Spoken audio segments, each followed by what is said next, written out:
هغه کسان چې روجي نیو ورته ګرانې دي تکلیف دی ورته لکه هغه سپین ږیری چې د هغه د بدن طاقت ختم شوی دی او بالکل کمزوری شوی یا مړې زنانه نو په دوی د سره روژه نیسي دوی به د یوې روژې په بدل کې یو مسکین مړی یو خو دا بله مسله راووته پکې چې کوم بوډا یا بوډۍ کمزوري داسې عمر ته رسېدلي چې بالکل روژه نیوی نه شي الله دا اسانتیا وکړي او زه دا نصیحت دغه مشرانو ته دا کوم تقریبا دا پښتانه الحمدلله تقریبا د ډېرو عباداتو اهتمام کوي او بیا د روژې ډېر خاص اهتمام کوي زموږ مشران زموږ نه زیات اهتمام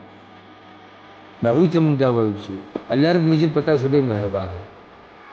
او د کوم رب چې دا دین دی هماغه رب ته اجازت ورکړی دی او دا عذر یې کوي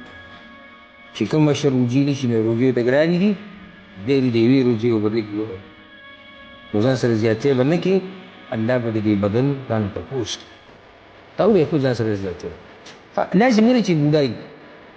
بله فایده وایي کنه دې سیم تېرېږي چې ځوان ونه شي خدا د شیخ صاحب ډېر قیمتي بیان چې تاسو واورېدلو چې هغه کسان کومو کسانو ته چې روژې ګرانې دي شیخ صاحب سره ډېر قیمتي بیان وکړو امید کوو چې ستاسو به خوښ شوی وي ملاویږو په یو نیکسټ ویډیو کې په یو نیکسټ ټاپک سره موږ له راکړه اجازت السلام علیکم ورحمت الله